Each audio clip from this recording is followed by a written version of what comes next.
পিঠার জগতে সবচেয়ে বেশি আমার মনে হয় পছন্দ করে ফুয়া পিঠা। ম্যাক্সিমাম মানুষ কিন্তু এটা বেশি পছন্দ করে, বিশেষ করে আমার মেয়েরাও কিন্তু এই তেলের পিঠাটা অনেক পছন্দ করে। তাদের আবদার পূরণের জন্য আজকে নারকেল দিয়ে এই ফুয়া পিঠাটা তৈরি করেছি। এটা কিন্তু নর্মালি আমি কিন্তু গুড় দিয়ে এমনিতেই তৈরি করি, আর আজকে কিন্তু অনেকটাই নারকেল দিয়ে এটা তৈরি করেছি। খেতে কিন্তু নারকেলের সুন্দর একটা ফ্লেভার আসে, ভীষণ মজা হয় খেতে। আশা করছি রেসিপিটা ভালো লাগবে। আমি আজকে শুকনো চালের গুঁড়ো দিয়ে তৈরি করব ইনস্ট্যান্ট, কোনো রকম মেখে রেখে দিব না। কিভাবে ঝটপট আপনি মাত্র 10 মিনিট সময় হাতে নিয়ে এই নাস্তাটি তৈরি করতে পারেন। এখানে আমি চালের গুঁড়ো নিয়েছি, এখানে আমার হাফ কাপ পরিমাণ ওজনের মেজারমেন্ট কাপটা, তা টোটাল এই জন্য অনেকগুলো কাপ বোঝা যাচ্ছে, কিন্তু আমি এখানে 2 কাপ চালের গুঁড়োর সাথে 1 কাপ দিয়ে দিয়েছি ময়দা। এটা প্যাকেট ময়দা চেষ্টা করবেন দেওয়ার জন্য, তাহলে পিঠাটা অনেকটাই সফট হবে। দিয়ে দিচ্ছি স্বাদ মতো লবণ, হাফ কাপ পরিমাণ চিনি। আমি যে পরিমাণ চিনি দিয়েছি পারফেক্ট হয়েছে, একদম বেশিও হয় না, হালকা হালকা মিষ্টিটা হালকা চেয়ে একটু ভালো মিষ্টি হয়েছে। আপনারা চাইলে কড়া মিষ্টি খেতে চাইলে একটু বাড়িয়ে দিতে পারেন। দিয়ে দিয়েছি কুসুম গরম পানি। এটা কুসুম গরম পানি অল্প একটু একটু করে দিয়ে হাতে খুব ভালো করে মেখে নিতে হবে। এই পিঠাটার মূল বৈশিষ্ট্য হচ্ছে কুসুম গরম পানি তো অবশ্যই দিতে হবে শুকনো চালের গুঁড়োর ক্ষেত্রে, আর হচ্ছে কোনো চালের গুঁড়োর ক্ষেত্রে কুসুম গরম পানি খুবই দরকার, কারণ এটা ছাড়া কিন্তু একদমই পিঠাটা পারফেক্ট হবে না। আর ইনস্ট্যান্ট যেহেতু বানাতে চান, তাহলে শুকনো চালের গুঁড়োটা ভিজতে একটু সময় বেশি লাগে, তাহলে গরম পানিটা একটু বেশিই লাগবে। দিয়ে একটু একটু করে পানি দিয়ে একটু ভালো করে মথে নিতে হবে। কাজটা কিন্তু 5 থেকে 6 মিনিট ধরে মথে নিতে হবে। যদি আপনি আরও দ্রুত বানাতে চান, তাহলে আপনি ব্লেন্ডারের জারে দিয়ে সাথে সাথে এটা কিন্তু তৈরি করে নিতে পারেন। এখন খুব ভালো করে আমি পানিটাকে একটু একটু করে মিশিয়ে নিব। দেখেন এই হাত দিয়ে যত ভালোভাবে এরকম গুটাগুটি করতে পারবেন, ততই ফিটাটা ফুলকো ফুলকো হবে, যত বাবুল ক্রিয়েট হবে তত ফিটাটা পারফেক্ট হবে। আমি এইভাবে খুব ভালো করে মেখে নিয়ে পরিমাণ মতো পানি দিয়ে মেখে নিয়েছি। আপনাদের যতটুকু পরিমাণ লাগে শুকনো চালের গুঁড়ো থেকে একটু বেশি লাগবে, ভিজে চালের গুঁড়োর ক্ষেত্রে একটু কম লাগবে, এটাই পার্থক্য। এর পর্যায়ে একটু ব্লেন্ডারে জারে দিয়ে আমি ব্লেন্ড করে নিব। তার আগে আমি একটু নারকেল গুঁড়াটা ব্যবহার করব। আমি একটু ইনস্ট্যান্ট তৈরি করব, এটা কিন্তু আমি রেস্টে রেখে দিব না। আপনি যদি ব্লেন্ডারে জারে না দিতে চান, তাহলে রেস্টে রেখে দিতে পারেন। এখানে আমি নারকেল কুড়া নিয়েছি প্রায় 1.25 কাপ পরিমাণ।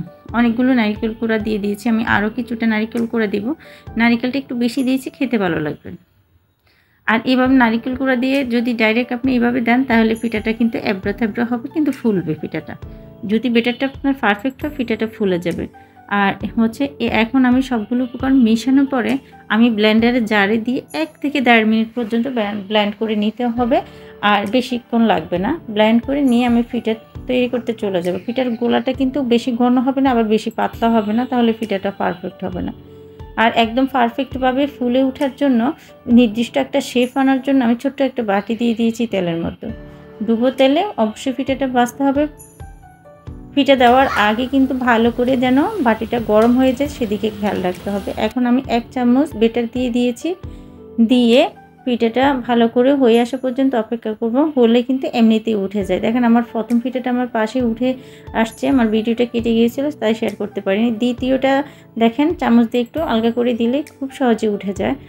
পিঠাটা যখন পারফেক্টভাবে হয়ে যাবে, এই পর্যায়ে মিডিয়াম হিটে রেখে দিবেন, চুলা তাপ বাড়াবেন না। পিঠাটা যখন হয়ে যাবে এরকম, আমি চামচের সাহায্যে হালকাভাবে উঠিয়ে এক সাইড দিয়ে রেখে দিয়ে আরও 1 চামচ গোলা দিয়ে দিব।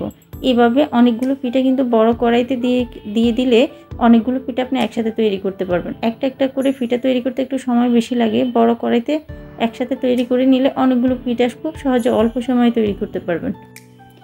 দেখেন আমি কিভাবে কাজটা করছি, দেখে বুঝে নিচ্ছেন নিশ্চয়ই।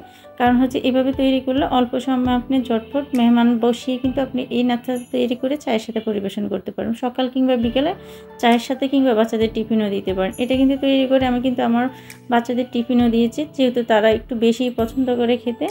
যদিও তেলের পিঠা সবসময় না দেওয়াটাই ভালো, কারণ একটু মাঝে মাঝে এরকম রেসিপিটা একটু পরিবর্তন করে দিলে বাচ্চারা টিফিন খেয়ে নেয় খুব সহজে। তাই আমি কিন্তু ওদের পছন্দ অনুযায়ী খাবারটা দেওয়ার চেষ্টা করি, না হলে কিন্তু লাভ হয় না, টিফিনটা বাসায় এমনিতেই ফেরত আসে। এভাবে আমি পিঠাগুলো খুব সহজে তৈরি করে নিয়েছি। যেহেতু এটাতে নারকেল দিয়েছি, সুন্দর একটা স্মেল এসেছে, খেতেও কিন্তু অন্যরকম একটা স্বাদ। আর যারা এখনও নারকেল দিয়ে পুয়া পিঠা তৈরি করে না, তারা একবার নারকেল দিয়ে তৈরি করে দেবেন, খেতে ভীষণ ভালো লাগে। দেখেন খুব সহজে, দেখেন আমি খুব দ্রুত কাজটা হয়ে যাচ্ছে। আমি একটু দেখিয়ে দিচ্ছি কত সহজে কতগুলো পিঠা আমি তৈরি করে নিয়েছি, বেশিক্ষণ সময় নেয়নি, অল্প সময় তৈরি করেছি। আশা করছি সবার কাছে রেসিপিটা ভালো লেগেছে। আর যদি রেসিপিটা ভালো লাগে চ্যানেলের পাশে থাকবেন। যারা ফেসবুক থেকে দেখছেন অবশ্যই ফলো বাটনটি অন করে দিতে ভুলবেন না।